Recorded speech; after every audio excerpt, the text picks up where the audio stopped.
Hello everyone. आज की हमारी प्रॉब्लम स्टेटमेंट है मैक्सिमम अकर्ड इंटीजर। यहाँ पे हमें दो एरे दे रखे हैं और वो एरे ऐसे हैं कि वो हमारे लिए एक इंटीजर की रेंज बता रहे हैं। जैसे कि हमें एक n इंटीजर दे रखा है, ये इंटीजर्स की रेंज दे रखी है हमें। The task is to find the maximum occurring integer in these ranges. If more than one such integer exists, find the smallest one. The ranges are given as two arrays L and R. Li consists of starting point of the range and Ri consists of the ending point of the range. जैसे अगर हमारे पास एक L array है और एक R array है, तो जो 2 है ना वो starting point है एक array का, और जो 5 है वो उसका ending point है। मतलब 2 to 5 एक range है, जो L 0 है और R 0 है, वो 2 से 5 तक की एक रेंज है। वही R1 L1 और R1 भी एक रेंज है एंड L2 और L2 भी R2 भी एक रेंज है। ठीक है, 2 से लेके 2 3 4 5 तो हम यहाँ पहुंच जाएंगे। देन 1 से लेके 1 2 3 ये लास्ट, देन 3 4 5 6 7 8 9 यहाँ पे दे भी रखा है। अब इन सब में मैक्सिमम हमारे पास कौन सा ऐसा एलिमेंट है जो इन सब में रिपीट हो रहा है और सबसे ज्यादा बार रिपीट हो रहा है। तो 2 यहाँ पे आ रहा है, यहाँ भी आ रहा है, लेकिन यहाँ नहीं आ रहा है। 3 यहाँ पे भी आ रहा है, इधर भी आ रहा है, इस रेंज में भी और इस रेंज में भी आ रहा है। 4 यहाँ इसी रेंज में आ रहा है और किसी रेंज में नहीं आ रहा। 5 इसी रेंज में आ रहा है और किसी रेंज में नहीं आ रहा, एंड सो ऑन। तो यहाँ पे 3 है जो तीनों ही रेंज में आ रहा है, तो वो मैक्सिमम अकर्ड इंटीजर है हमारा। अब इसे सॉल्व कैसे करें? इसे सॉल्व करने का जो नाइव अप्रोच होगा वो तो ये रहेगा कि हम n स्क्वायर कॉम्प्लेक्सिटीज के साथ दो लूप चला लें। पर हमें नाइव सोल्यूशन ही चाहिए, हमें n स्क्वायर टाइम कॉम्प्लेक्सिटी नहीं चाहिए, हमें चाहिए n प्लस मैक्स की टाइम कॉम्प्लेक्सिटी। हाँ, ये भी यही चलेगी नाइव सोल्यूशन में, लेकिन इससे भी एक बेटर सोल्यूशन हो सकता है। वो ये हो सकता है कि हम एक एरे बना लें जहाँ पे हम जिसकी इनिशियल वैल्यू हमारी होगी 0, और यहाँ पे हमारे पास हम उसमें काफ़ी सारे इंटीजर स्टोर कर सकते हैं। हम करेंगे क्या, हमारा लॉजिक क्या रहेगा? लॉजिक ये रहेगा कि हमें पता है कि हमारे एल आई की जो वैल्यू है वो है स्टार्टिंग पॉइंट, अंदर के एरे की वो है स्टार्टिंग पॉइंट, और जो हमारा आर आई है वो है एंडिंग पॉइंट। ठीक है, वो एंडिंग पॉइंट है। तो जैसे कि हमें यहाँ पे दे रखा है 2, तो 2 स्टार्ट है, उसका एंड कहाँ जाके होगा? 5 पे होगा उसका एंड। तो यहाँ से 2 पे शुरू, 5 पे खत्म। इससे हमें क्या समझ आ रहा है कि अगर हम एक ऐसा एरे बना ले जिसमें सारी वैल्यूज हो हमारे पास 0, सारी की सारी वैल्यू हो हमारे पास 0, और उसके अंदर हम क्या करें, हम जहाँ जहाँ जैसे कि 0 उनमें इंडेक्सेस होंगे, 0 इंडेक्स होगा और 1 इंडेक्स पे भी 0 होगा, 2 इंडेक्स पे भी 0 होगा, एंड सो ऑन, बहुत सारे इसमें जीरोज होंगे। तो हम ऐसा करेंगे कि जो हमारे जैसे L की 0 वैल्यू और R की 0 वैल्यू हमारी स्टार्टिंग है 2 से 5, तो हम इसके सेकेंड इंडेक्स पे जाएंगे, 0 1 2, इस इंडेक्स पे जाएंगे सेकेंड इंडेक्स पे, और हम इसे मार्क कर देंगे 1। एक फ्लैग कर दिया, एक मार्क कर दिया हमने कि यहाँ से ये एक एरे शुरू हो रहा है और वो खत्म कहाँ जाके हो रहा है? R से पहले, यानी कि यहाँ पे हमारा खत्म है। सो इट्स 0 1 2 3 4 5, यहाँ पे हमारा 5 होगा कहीं। ठीक है, यहाँ पे हमारा होगा कहीं 5। तो हम क्या करेंगे, हम उससे एक आगे वाले को -1 मार्क कर देंगे। मतलब इससे पहले एक पूरा एरे था, 2 3 4 5, एक ज्यादा हो गया, 2 3 4 5। ये जो हमारे पास रेंज है ना, फर्स्ट जो हमारे पास रेंज है, जो यहाँ पे भी हमें दे रखी है, ये वाली 2 to 5, तो बस उसी को हम अपने एक एरे में 2 3 4 एंड 5 को मार्क करेंगे। कैसे? हम उसके स्टार्ट को मार्क करेंगे 2 को, और 3 4 5 जहाँ वो खत्म हुआ है उससे आगे हम -1 लगा देंगे ताकि हमें चले अच्छा इससे पहले एक एरे था और यहाँ पे एक एरे शुरू हुआ था। इससे हमारा क्या फायदा? ये करने से हमारा क्या फायदा? ये करने से अगर हमें प्रीफिक्स सम का कॉन्सेप्ट पता है, प्रीफिक्स सम क्या होता है? प्रीफिक्स सम होता है कि जो भी हमारा एरे है वो ऐसा है कि उसके हर इंडेक्स की जो वैल्यू है वो उसके प्रीवियस वैल्यूज का सम है। अगर मैं मान लेते हैं मैं इसका ही प्रीफिक्स सम निकालती हूँ, ये एक एरे है, इसका मैं प्रीफिक्स सम निकाल देती हूँ सपोज, तो वो क्या होगा?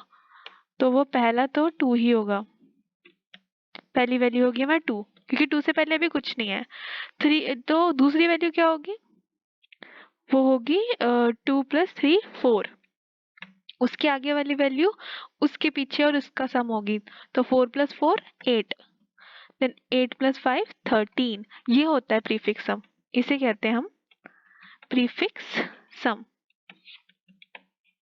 किसी भी एरे का प्रीफिक्स सम होता है कि उसके हर इंडेक्स से हम उसके प्रीवियस इंडेक्स का सम निकाल सकते हैं। तो अगर कोई मेरे से पूछे कि इसका टोटल सम क्या है, तो मैं कह दूंगी कि जो मेरा प्रीफिक्स सम है उसका जो लास्ट एलिमेंट है 13 वो इसका टोटल सम है। और कोई मेरे से पूछे कि इसके फर्स्ट 3 एलिमेंट्स का सम बताओ, तो मैं बोल दूंगी जो मेरे प्रीफिक्स है उसके सेकंड इंडेक्स वाले एलिमेंट जो है वो इसके फर्स्ट 3 एलिमेंट का सम है।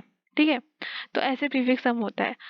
जब हम अपने इस एरे का प्रीफिक्स सम निकालेंगे ना, अपने जो हम एरे अभी डिक्लेयर करेंगे, जब इसका प्रीफिक्स सम निकालेंगे ना, तब हमारे पास सारे रेंज की वैल्यू आ जाएगी। जैसे कि हमारे पास 2 की वैल्यू आ जाएगी कि 2 2 बार आया है, तो हमारी इसकी अकरिंग आ जाएगी कि ये 2 बार अकर किया है।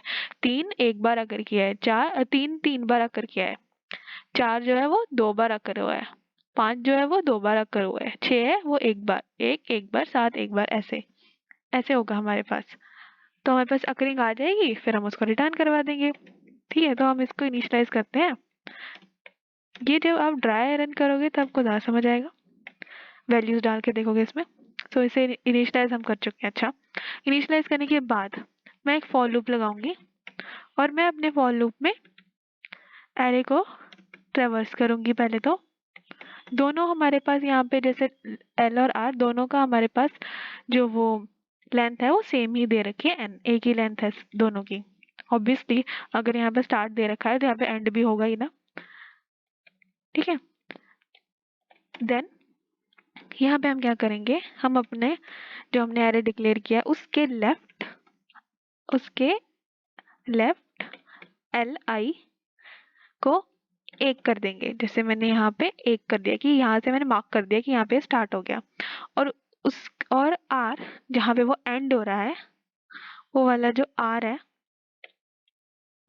उससे एक ज्यादा को हम -1 कर देंगे कि अच्छा इससे पहले एक एरे था, अब वो एरे पूरा हो चुका है, अब ये टोटल लेंगे तो वो 0 हो जाएगा कि हाँ यहाँ तो एक एरे खत्म हो गया। हमने मार्क कर दिया अपने इसको। मार्क करने के बाद अब हम इसका प्रीफिक्स सम निकालेंगे। प्रीफिक्स सम तो बहुत ही सिंपल है, एरे को ट्रेवर्स करते हुए हम उसके एलिमेंट्स को उसका पिछला सम दे देंगे।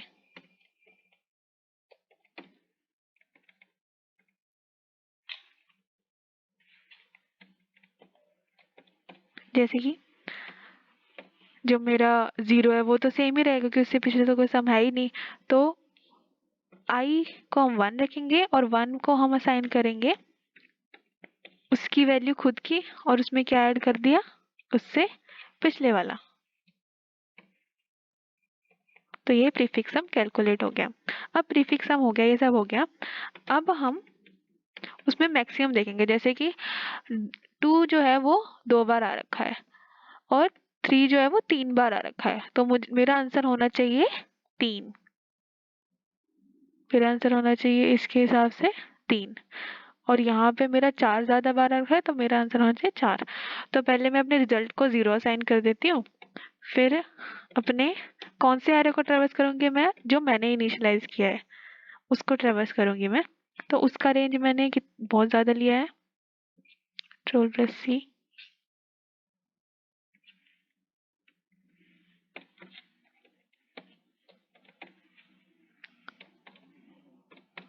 अब मैं क्या करूंगी, अगर तो जो मेरा ARRI है वो ज़्यादा है ARR रिजल्ट से, तो मेरा रिजल्ट हो जाएगा I। मुझे इंडेक्स की वैल्यू चाहिए, मेरे इंडेक्स की वैल्यू होगी मेरे एरेज की वैल्यू, जैसे यहाँ पे है ना, ये इंडेक्स की वैल्यूज है LI, तो मुझे वही रिजल्ट एज माई इंडेक्स चाहिए, तो मेरा रिजल्ट आ जाएगा इससे।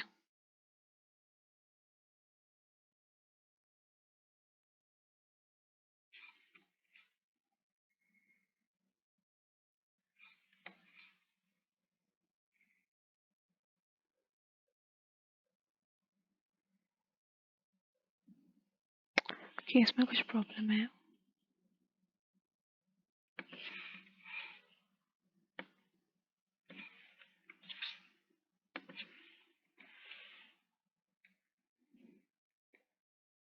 एन तो हमारे इन दोनों का था ना, इसका तो ज़्यादा है।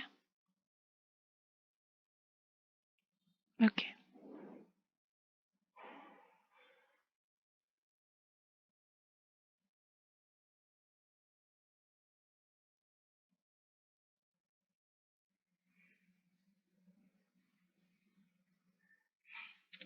ये क्या हुआ?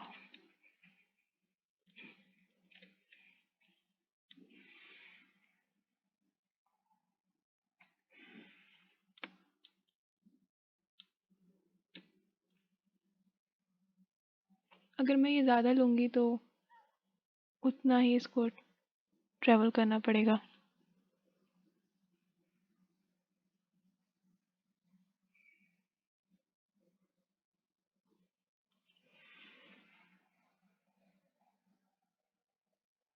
Okay, all test is clear. Thank you.